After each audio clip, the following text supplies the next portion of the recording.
Assalamualaikum warahmatullahi wabarakatuh. My name is Rifki Rizkolah.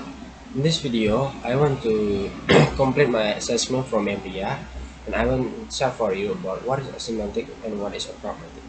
Semantic is a study of meaning in a language. From a semantic, they have a function, namely hyponymy, homonymy, and metaphor. Hyponymy is a relation between two words, have a synonym and antonym. Oponymy have a homography, homophony, and polyism. And then metaphor is a way to describe something by equating with something else. Pragmatic is a study of meaning based on context. The context in pragmatic is lexis, distance, inference, presupposition, entitlement, implicatures, speech edge, and and politeness. According Wikipedia, lexis is a word or phrase whose reference is not fixed. There are three types of lexis: have a speech lexis, present lexis, and the time lexis. There's three type of lexis depend on the interpretation of the participants in the communications who are in the some context.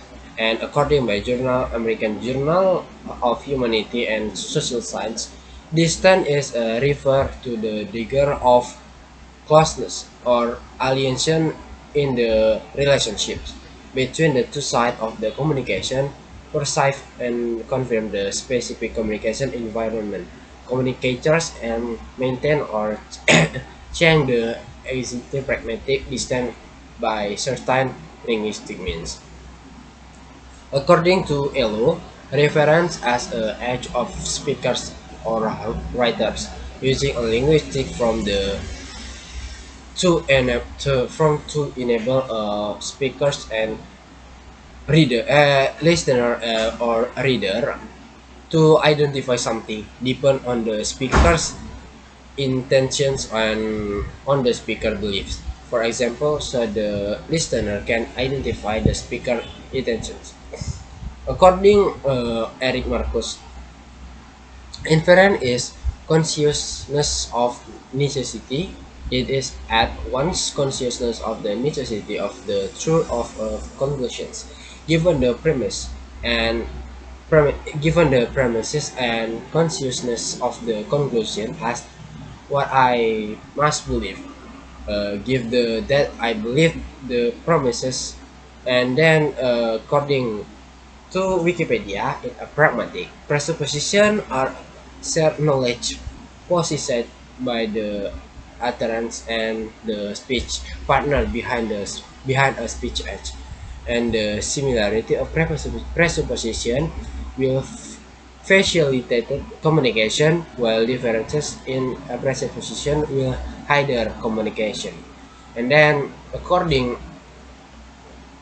Ultius.com, a pragmatic or a linguistic entitlement is the relationship between two sentences where the truth of one A require the truth of the other B. For example, the sentence A, the president was assassinated, and tiles B, the president is dead. And then according to Gracias, implicature is a meaning or the message implied in oral or written explanations. For example, Branca said that when will you be back? And Peter answers, I should be back by 8, but you know what trains are like. Peter's answers contain two meanings. First, we will not be home on the second time, and because the train always be late, come late. According Ferenc Kiefer, the nation of a speech edge is fairly well understood. The theory of speech edge starts with the assumptions the minimal unit of human communication is not a sentence or other expressions, but rather the performance of certain kind of act, such as making statements, asking questions, giving orders, describing, explaining, apologizing, thanking, uh, congratulating, and each others. And then the last about the politeness. Politeness is associated with civil or well behaved, and with a social attribute such as a good education, status, and formal etiquette. And then uh, uh, all of the statement, all of the about semantic and pragmatic, and have thanks for watching, and then thanks for your attention. Wassalamualaikum warahmatullahi wabarakatuh.